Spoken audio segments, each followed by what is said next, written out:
नाज़रीन गिरामी अस्सलामु अलैकुम वरहमतुल्लाहि वबरकातुहू। सीधी बात के ताज़ा तरीन प्राइम टाइम में आप लोगों का इस्तकबाल है। नाज़रीन गिरामी, मैं अंसार अज़ीज़ नदवी इस वक्त आप लोगों के सामने कुछ अहम तरीन ख़बरें, कुछ वायरल वीडियोस और कुछ तनक़ीदी तज्ज़िये लेकर के हाज़िर हुआ हूँ। नाज़रीन गिरामी, तमहीदी तफसीलात में जाने से पहले आप लोगों को इत्तला कर दूँ कि आपकी जो अमानतें हैं वो हम हक़दारों तक पहुँचाने का सिलसिला लगातार जारी है और गुज़िश्ता कई दिनों से ये सिलसिला जारी है और सारी तस्वीरें और दुआएं वगैरह हम आपके सामने रख रहे हैं। लिहाजा कुछ 2-3 बस्तियों में इस वक्त काम जारी है। जो लोग इसमें हिस्सा लेना चाहते हैं वो अभी भी ले सकते हैं। नीचे व्हाट्सएप का नंबर दिया जा रहा है, उस पर आप मैसेज कर दें, वहाँ पर आपको सारी तफसीलात मिल जाएंगी और नई बस्तियों की तस्वीरें आने वाली हैं, जैसे आएंगी आपके सामने रख दी जाएंगी जहाँ पर हमारा काम हो रहा है और कहाँ किस तरह से और किस तरह से हो रहा है। ये सारी तफसीलात आपके सामने आ चुकी है, इसकी तफसीलात में मुझे जाना नहीं। आइए ख़बरों की जानिब बढ़ते हैं। मदारिस लगातार इस वक्त जो है कुछ हुकूमतों की ज़द में हैं, या यूँ कहा जाए कि हिंदुत्व ज़हनियत की हामिल जो इस तरह की तंजीमों का सपोर्ट या उन सपोर्ट से आई हुई कुछ हुकूमतें हैं, उनकी जानिब से मदारिस को लगातार टारगेट किया जा रहा है। अब महाराष्ट्र में कुछ ऐसी ही बात आई है जिसको लेकर के समाजवादी पार्टी के रुकने असम्बली रईस शेख ने दावा किया है कि हुकूमत महाराष्ट्र मुक़द्दस माह रमज़ान के दौरान रियासत में मदरसों की मैपिंग कर रही है। उन्होंने ऐसी मशक़ के मकसद पर सवाल उठाया है। ज़िला थाने के हल्का भिवंडी की नुमाइंदगी करने वाले रईस शेख ने एक बयान में रियासती हुकूमत से सवाल भी किया है कि ऐसी मशक़ शुरू करने से कबल मुस्लिम फ़िरक़े से सलाह व मशवरा उसे एतमाद में क्यों नहीं लिया गया है। उन्होंने कहा, इंतखाबी ज़ाब्ते अखलाक नाफिज होने के बावजूद अज़ला में महकमे तालीम, ज़िला परिषद और बल्दियात मदारिस दीनिया की मैपिंग में मसरूफ़ हैं। वो मदरसों में ज़ेर तालीम मुस्लिम और गैर मुस्लिम तलबा की जानकारी इकट्ठा कर रहे हैं। रईस शेख ने कहा कि एक तरफ हुकूमत डॉक्टर ज़ाकिर हुसैन मदरसा मॉडर्नाइजेशन स्कीम रूब अमल ला रही है और दूसरी तरफ वो मदरसों की मैपिंग कर रही है। मुक़द्दस माह रमज़ान में महकमे तालीम के मुलाजिमीन दीनी मदरसों के ज़िम्मेदारों को हरासा कर रहे हैं। उन्होंने मुतालबा किया कि माह रमज़ान में मशक़ फ़ौरी तौर पर रोक दी जाए। तो नाज़रीन गिरामी, अब मैपिंग का क्या मकसद है, क्या सूरत हाल है और क्या कुछ इस वक्त जो है सूरत हाल पूरे भारत में मदारिस को लेकर के बनाई जा रही है। इसी सूरत हाल में जहाँ जहाँ भी बीजेपी की हुकूमत हैं वहाँ पर मदारिस को लेकर के अलग अलग तरह के फ़ैसले इस वक्त सामने आ रहे हैं। अब महाराष्ट्र में ये सिलसिला शुरू हो चुका है। नाज़रीन गिरामी, किस कदर भयानक होता है ओहदे का लालच, या ओहदे के लालच में अगर बाप हो तो बेटे की उसका गुरूर किस तरह सर चढ़ करके बोलता है, उसकी एक मिसाल आज राजस्थान के जयपुर से आई हुई है, जहां पर एक पुलिस इंस्पेक्टर के बेटे ने ठेले में सब्ज़ी बेचने वाले को जो है बुरी तरह से मारा है और बैट से इस कदर उसके सर पर उसने ज़रबे लगाई है कि जो है वो वहीं पर हलाक होने की खबरें आ रही हैं। जी हाँ नाज़रीन गिरामी, ये जो इस वक्त सीसीटीवी कैमरे में ये मामला पूरा कैद होने के बाद इस सारी तफसीलात सामने आई हैं। राजस्थान के कैपिटल जयपुर में जो है ये मामला पेश आया हुआ है। शितजी शर्मा नामी एक शख्स है जो पुलिस इंस्पेक्टर का बेटा है, उसने जो है यहाँ पर मोहन लाल सिंधी नामी एक शख्स को, जो कि सब्जियाँ बेचने वाला है, उसको सरे राह पकड़ करके बैट से यानी बल्ले से उस पर हमला कर देता है। अब जो है इस पूरे वाक़े को सीसीटीवी कैमरे में कैद होने के बाद ये मामला अब ज़ोर शोरों के साथ आगे बढ़ रहा है कि किस तरह से जो है एक इंस्पेक्टर का बेटा एक गरीब मज़दूर को जो एक सब्ज़ी बेचता है उस पर हमला करके कत्ल कर दिया। अभी वजूहात क्या है सामने नहीं आई है, लेकिन इस बात को लेकर के तबसरे इस वक्त लगातार चल रहे हैं। नाज़रीन गिरामी, प्रयागराज तशद्दुद 21 महीने जेल में रहने वाले जावेद मोहम्मद को जो है रिहाई मिली है, लेकिन उनका घर बुलडोज़ कर दिया गया है। ये वो कहानियाँ हैं नाज़रीन गिरामी जो इस वक्त भारत की किसी न किसी कोने से जुल्म व सितम की जो है दास्तां बयां करती है। इलाहाबाद हाईकोर्ट से ज़मानत मिलने के बाद वेलफेयर पार्टी ऑफ इंडिया के लीडर और इलाहाबाद की मारूफ शख्सियत जावेद मोहम्मद, जिसे 10 जून 2022 को प्रयागराज में तशद्दुद का मरकज़ी मुलजिम बनाया गया था, उनको 16 मार्च 2024 को जेल से रिहा किया गया था। जावेद मोहम्मद को नेशनल सिक्योरिटी NSA समेत 8 मुकदमात में जमानत मिलने में 21 माह लग गए। इन मुकदमात में जावेद मोहम्मद के खिलाफ कोई ठोस सबूत नहीं मिले और क्विंट हिंदी के साथ बातचीत में जावेद मोहम्मद ने अपने खिलाफ दर्ज मुकदमात, उनके घर पर बुलडोज़र की कार्रवाई और 2022 के प्रयागराज तशद्दुद के इल्ज़ामात के बारे में खुलकर बात की है। उन्होंने कहा कि हमारा मकान गैरकानूनी तौर पर गिराया गया। एक दिन पहले जब मुझे मालूम हुआ कि इंतज़ामिया मकान को गिराने की बात कर रही है तो मुझे यकीन नहीं आया। ना तो मैं तशद्दुद में मुलव्वस था और ना ही ये मकान मेरे नाम पर है। ये मकान मेरी बीवी की ज़मीन पर बनाया गया है। जब उन्होंने घर गिराने का अमल शुरू किया तो मैंने कार्रवाई TV पर देखी और मुझे बहुत अफसोस हुआ। अदलिया पर अपने एतमाद का इजहार करते हुए जावेद मोहम्मद कहते हैं, मुझे बहुत टॉर्चर किया गया, मेरा घर भी गैरकानूनी तौर पर मिसमार किया गया। ताहम मेरे करीबी लोगों ने कभी भी मेरे खिलाफ इल्ज़ामात और पुलिस की कहानी को सच तस्लीम नहीं किया। मुझे लोगों के पैगामात आते रहे, मेरे करीबी लोग मेरे साथ खड़े रहे, जिसकी वजह से मुझे इतना अरसा जेल में रहने की हिम्मत मिली, क्योंकि जैसे ही पुलिस को लगा कि मुझे इस केस में ज़मानत मिल सकती है वो नया मुकदमा दर्ज कर लेते थे और इस तरह लगातार उनको जो है हरासा करने की कोशिश करते थे। नाज़रीन गिरामी, आपको मालूम होना चाहिए कि नूपुर शर्मा जो मलऊन मरदूद है उसके ख़िलाफ़ जो एहतजाज दर्ज हुआ था प्रयागराज में, तो उस सिलसिले में BJP की जो साबिक़ तर्जुमान थी नूपुर शर्मा मलऊन मरदूद, पैगम्बर इस्लाम सल्लल्लाहु अलैहि वसल्लम पर दिए गए काबिल एतराज़ बयान के बाद यहाँ पर लगातार एहतजाज हुए थे और उसी वक्त जो है सारी चीज़ें पेश आई थी और उस वक्त जावेद को मास्टरमाइंड कहते हुए गिरफ़्तार कर लिया गया था। नाज़रीन गिरामी, इधर खबर आ रही है कि 2008 के मालेगांव धमाका केस से मुताल्लिक समाज से बार बार गैर हाजिर रहने वाली BJP मेंबर पार्लियामेंट प्रज्ञा ठाकर के खिलाफ काबिल ज़मानत वारंट जारी करने के माह से भी कम वक्त के बाद मुंबई की खुसूसी अदालत ने एक बार फिर फटकार लगाई है। ठाकर जो इस केस के अहम मुलजिम है 4 शुबे को भी समात में हाजिर नहीं हुई और NIA की अदालत ने मुशाहिदा किया कि उनकी मुसलसल गैर हाजिरी से मुकदमे की समात में परेशानी आ रही है। भोपाल की मेंबर पार्लियामेंट ने बार बार समात में शिरकत न करने के लिए सेहत वजूहात का हवाला दिया और अदालत ने अब NIA को हिदायत की है कि वो पीर 8 अप्रैल तक उनकी सेहत की हालत पर रिपोर्ट पेश करें। तो नाज़रीन गिरामी, आप अंदाज़ा लगा सकते हैं कि प्रज्ञा के खिलाफ काबिल ज़मानत वारंट, अब ये ज़ाहिर सी बात है कि काबिल ज़मानत वारंट देने का मतलब है कि वो ज़मानत ले लेगी, फिर जो है वो आज़ाद हो जाएगी। इधर नाज़रीन गिरामी, राजनाथ सिंह ने बुध के रोज़ कहा है कि हिंदुस्तान में रहने वाला कोई भी मुसलमान अपनी शहरियत नहीं खोएगा। उन्होंने अपोजिशन जमातों पर शहरियत तरमीम एक्ट के बारे में कम्युनिटी में उलझन पैदा करने का इल्ज़ाम लगाया। गाज़ियाबाद में पार्टी के लोकसभा उम्मीदवार अतुल गर्ग की हिमायत में एक इंतखाबी रैली से खिताब करते हुए उन्होंने कहा कि BJP ज़ात, अक़ीदा और मज़हब की बुनियाद पर सियासत नहीं करती बल्कि कौम की तामीर के लिए खड़ी है। हमने कहा कि अगर हमारी हुकूमत बनती है तो हम शहरियत का कानून बनाएंगे और मैं आपको बताना चाहता हूं कि वज़ीर दाखिला बनने के बाद 2014 में मैंने वज़ीर आज़म से बात करके इस अमल का आगाज़ किया था, लेकिन राज्यसभा में वाज़ेह अक्सरियत ना होने की वजह से बिल वहां मंजूर नहीं हो सका, जबकि लोकसभा में पास हुआ। सिंह ने कहा, उन्होंने कहा जब मैं अमित शाह वज़ीर दाखिला बने तो उन्होंने जिम्मेदारी अपने कंधों पर ली और ये बिल पार्लियामेंट के दोनों ऐवानों में मुकम्मल अक्सरियत के साथ पास हो गया। शहरियत तरमीम एक्ट 2019 के निफाज के कवानीन को इस साल मार्च में नाफिज किया गया था।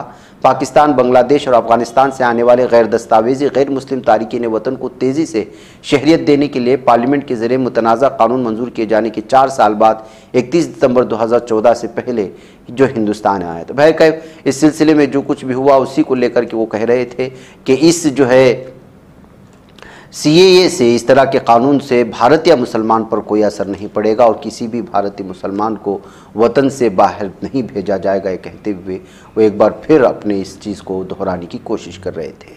नाज़रीन गिरामी, तेलंगाना के नलगुंडा ज़िले की नंदीकोंडा बलदी हुदूद में पानी के टैंक में तकरीबन 30 बंदरों की लाशें पाई गई है। समझा जाता है कि बंदर टैंक में दाखिल होने के बाद पानी के टैंक के अंदर फंस गए, जिसके नतीजे में उनकी मौत हुई है। इस वाक़े का इल्म होने पर नंदीकोंडा बलदी अमले ने बंदरों की लाशों को पानी से निकाला। इस वाक़े का वीडियो सोशल मीडिया पर तेज़ी के साथ वायरल हो रहा है। आप जानते हैं कि अभी कुछ दिन पहले हमने प्राइम टाइम में वो खबर भी दिखाई थी कि इसमें कई गाय जो है वो किसी का पानी पीने की वजह से हलाक हो गई थी, बहुत बड़ी तादाद में। तो अब जो है ये बंदरों का मामला सामने आया है। अब पानी पीने की वजह से हो रहा है, दम घुटने से हो रहा है, क्या हो रहा है कुछ समझ में आ रहा कि आखिर किस तरह से जो है जहर आलूदा बन चुका है पानी कि इस वक्त जानवर जो है वो वहाँ से पानी पी लेते हैं, फिर उसके बाद हलाकतें शुरू हो रही है। नाज़रीन गिरामी, आप जानते हैं कि कल से हंगामा मचा हुआ था कर्नाटका के विजयपुरा में, जहाँ इंडी ताल्लुक आता है, वहाँ पर एक लच्छाना नामी देहात है। वहाँ के एक बोरवेल में जो है एक बच्चा फंस जाता है, गिर जाता है और कल से लगातार उसको ज़िंदा निकालने की कोशिशें हो रही होती हैं। इस दरमियान में जो है गुज़िश्ता 20 घंटों की लगातार मेहनत करने के बाद अब उस बच्चे को महफूज तरीके से ज़िंदा निकाल लिया गया है। और इस बच्चे का नाम जो है सात्विक है, जो कि 2 साला है। कल ये खेलते खेलते जो है इस बोरवेल में नीचे गिर गया था और उसके बाद से लगातार जो है पूरी हुकूमत की जानिब से यहाँ पर मुख्तलिफ जो सिक्योरिटी जो हैं उनको, अहलकार हैं, उनको वहाँ पर पहुँचाने की कोशिश हुई थी और कोशिश हो रही थी। आज खबर आ रही है कि उसको जो है बाकायदा ज़िंदा निकाल लिया गया है। तकमीली तलबीना, ताकत, सेहत और शिफा के लिए सुन्नत और तिब्बे नबवी का बेहतरीन नुस्खा। नाजरीन, क्या आप भी खुशहाल मालदारों की तरह कामयाब बिजनेस करके हजारों और लाखों रुपए कमाना चाहते हैं? अगर आपकी हाँ है तो आज ही से अपने इलाके में तकमीली तलबीना का आसान बिजनेस करना शुरू करें और चंद ही महीनों में कामयाब बिजनेसमैन बनने के तरीके बेहतरीन तजुर्बों के साथ सीखें। बिजनेसमैन बनने का ये मौका कहीं आपके भी हाथ से चला न जाए, इसलिए अभी हमसे राब्ता करें। 9890963757। Takmeeli food products private limited, Malegaon, India. नाज़रीन गिरामी, अभी मैंने एक पुलिस इंस्पेक्टर की वीडियो दिखाई थी जिसका बेटा कत्ल कर रहा था। देखिए एमपी में जब से यहाँ की हुकूमत बदली है किस तरह क्राइम में इजाफा होता जा रहा है। अब एक और वीडियो जो सीसीटीवी कैमरा में कैद हुई है वायरल हो रही है और इसमें 2 लोगों की जान गई है। दरअसल कुछ जो है शरपसंद अनासिर ने, गुंडों ने यहाँ के टोल प्लाजा में अचानक फायरिंग शुरू कर दी थी। तो इनके फायरिंग से बचने के लिए टोल प्लाजा में काम करने वाले एम्प्लॉयज़ वो जो है भागना शुरू कर दिया और उन्हें ये कुएं में गिर करके दोनों की जान चली गई है। वो इन जो है गुंडों से, इनके गुंडों की गोलियों से बचने की कोशिश करते हुए भाग रहे थे, लेकिन सामने कुएं में गिर गए, हलाक हो गए हैं। मरने वालों की शनाख्त श्रीनिवास परिहार, इसका ताल्लुक हरियाणा से है, और शिवादी केंडले, इसका नाम नागपुर से है। तो इनकी हैसियत से कर ली गई है। बताया जा रहा है कि टोल प्लाजा NH44 में, जबकि ये दातिया ज़िले में आता है मध्य प्रदेश के और यूपी का बॉर्डर माना जाता है। यहाँ पर यह मामला पेश आया किसी बात को लेकर के, जो कि ग्वालियर से 80 किलोमीटर दूर है और उत्तर प्रदेश के बॉर्डर में है। अब ये जिस तरह से मास्क पहन करके गुंडों ने हमला किया, उनकी वीडियो भी और उनके मरने की ये खबरें जो है आने के बाद एमपी में किस तरह जराइम पेशा अफराद लगातार बढ़ते जा रहे हैं, उसको लेकर के तशवीश का इजहार किया जा रहा है। नाज़रीन गिरामी, इधर अमेरिका ने इसराइल को अलर्ट कर दिया है कि ईरान 48 घंटे के अंदर अंदर एक बहुत बड़ा हमला इसराइल पर कर सकता है और उसने इसराइल को अलर्ट रहने की हिदायत की है। ईरान इस वक्त इसराइल से बहुत नाराज़ है। अगले 48 घंटे के अंदर वो इसराइल पर एक बड़ा हमला कर सकता है। यह अंदेशा अमेरिका की खुफिया एजेंसी CIA ने जाहिर किया है। मीडिया रिपोर्ट्स के मुताबिक CIA ने ईरान के खास मंसूबे से मुतालिक इसराइल को अब तक का सबसे बड़ा अलर्ट भेजा। उसके मुताबिक ईरान अपने हमले में सैकड़ों ड्रोन और दर्जनों क्रूज मिसाइल का इस्तेमाल करेगा। ईरान से ड्रोन और मिसाइल परवाज भरेंगे और इसराइल के अहम ठिकानों को अपना हदफ बनाएंगे।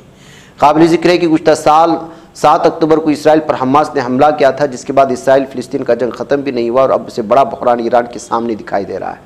दरअसल गुज़िश्ता पीर के रोज़ शाम में ईरानी कौंसलेट पर इसराइल हमले में ईरानी टॉप कमांडर रजा ज़हीरी वो जांबक हो गए थे, जिससे ईरान बेहद नाराज़ है। इसराइल पर खौफनाक हमले की तैयारी करने की बात कही गई है, जबकि 3 से 4 मरतबा खुद ईरान ने इसराइल को धमकी दे चुका है और कहा कि अब की बार इसराइल बहुत ही ज़्यादा पछताएगा। नाज़रीन गिरामी, ताइवान में ज़लज़ला आने की खबरें अभी हम सुन करके वहाँ की तफसीलात हासिल कर ही रहे हैं कि इस दरमियान में जापान भी ज़लज़ले से लरज़ उठा है। शिद्दत रेक्टर स्केल पर 6.3, जबकि चीन में भी झटके महसूस किए जाने की बातें सामने आ रही हैं। यूरोपियन मेडिटेरियन सेस्मोलॉजिकल सेंटर ने इत्तला दी है कि जापान के होन्शू जजीरे के मशरक़ी हिस्से में 6.3 शिद्दत का ज़लज़ला आया। जापान 4 बड़े जज़ायर पर मुश्तमिल है, जिनमें होकाइडो, होन्शू, शेकोको और केशु शामिल है। टोक्यो समेत तमाम बड़े शहर होन्शू में मौजूद हैं। EMSC का कहना है कि ज़लज़ले के मरकज़ की गहराई 32 किलोमीटर थी। जापान में बुध को भी ज़लज़ले के झटके महसूस किए गए थे, जिसकी शिद्दत भी 6 के करीब है, बताया जा रहा है। तो नाज़रीन गिरामी, इस तरह से लगातार चीन, जापान और ताइवान के आसपास के इलाके में इस वक्त सख्त शिद्दत के जो झटके महसूस किए जा रहे हैं ज़लज़ले के। ऐसी सूरत हाल में जो है इस वक्त लगातार अलर्ट भी वहाँ पर भेजा जा रहा है अवाम को और महफूज मकामात पर मुंतकिल करने की कार्रवाई भी शुरू हो चुकी है। वहाँ की हुकूमतों की जानिब से अलग अलग तफसीलात आ रही हैं। नाज़रीन गिरामी, ईरान की बात हो रही थी। ईरान से खबर आ रही कि पुलिस और मुसल्लह अफराद के दरमियान यहाँ पर झड़पें हुई हैं, जिसमें 5 सिक्योरिटी एहलकार जाँ बहक हुए हैं और 15 दहशतगर्दों को मार गिराने का दावा किया जा रहा है। जी हाँ, जुनूबी मशरक़ी ईरान में 2 अलग अलग मकामात पर पुलिस और मुसल्लह अफराद के दरमियान झड़पें हुई।